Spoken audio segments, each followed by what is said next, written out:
Ameriški mediji medtem razkrivajo nove podrobnosti o tem zelo odmevnem prestopu. Slovenca naj bi novica o selitvi tako prizadela, da naj bi točil solze, pravijo viri. Kako zelo si je želel ostati v Dallasu, priča tudi, da je 25-letnik tam kupoval novo, luksuzno družinsko hišo. Ob novici naj bi odprtih ust ostal tudi LeBron James, košarkarska legenda in superzvezdnik Lakersov, ki ima v moštvu sicer veliko besede. Da Dončić prihaja v mesto angelov, so tokrat skrivali tudi pred njim. Novico je izvedel med družinsko večerjo. Podrobnosti pa Ema Čepon.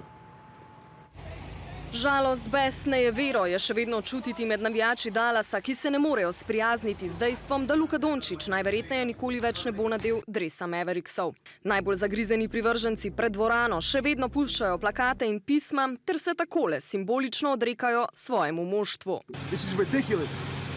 This is crazy, man. We went to the NBA Finals. Why are we trading the best player, the franchise player? 2000 kilometrov stran v mestu angelov medtem nestrpno pričakujejo Dončićev prvi nastop. Takole je košarkarski zvezdnik na videz dobrovoljno pozdravil nove podpornike, da je šlo za prisiljen nasmeh, da si prestopa nikakor ni želel in ne slutil. Da bo celo življenje preselil na zahodno obalo, je takole potrdil tudi njegov nekdanji soigralec. This dude just bought a $15 million house, just closed like last week in Dallas. Apparently he cried like when he found out. Da visokega zneska sicer še ni odštel, da pa so postopke nakupa že začeli, je potrdila tudi vodja Dončićevih financ. Podporo je našemu košarkarskemu geniju v čustveni objavi na družbenih omrežjih izkazala tudi njegova mama Mirjam Poterbin. Ostani zvest samemu sebi, zaupaj vase in se ne boj poiskati opore pri tistih, ki ti stojijo ob strani, je zapisala ob fotografiji Luke v novem zlato-vijoličastem dresu. Podrobnosti o preskoku iz modro-belih do zlato-vijoličastih medtem razkrivajo ameriški mediji. Dogovori o menjavi stoletja naj bi se začeli pred komaj nekaj tedni, natančneje 7. januarja, ko sta se v neki luksuzni teksaški kavarni dobila športna direktorja Mavericksov in Lakersov in v popolni tajnosti skovala načrt. It started out as a coffee that, was more, hey, would you ever, I don't know, would I? Let me think of, and then it built upon that and, we kept it between us. We had to keep it tight. J. Kidd didn't know about it.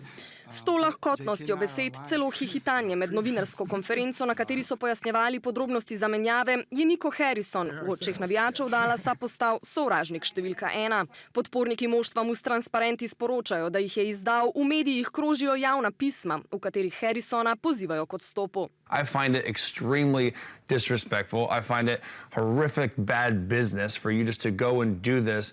And I'm also not buying that J. Kidd just didn't know. I know you have to keep it in-house. I know you have to keep it close, tight, especially nowadays with social media and Shams somehow gets in there and finds everything out. But I just think this is bad business. Da bosta z Luko Dončićem nosila iste barve, je presenetilo in pretreslo tudi superzvezdnika Lakersov LeBrona Jamesa, ki ima v Los Angeleskem moštvu sicer velik vpliv in veliko besede pri odločanju, a je za zgodovinsko menjavo tudi on izvedel le nekaj minut, preden je novica odjeknila v javnosti, med večerjo z družino, poročajo ameriški mediji.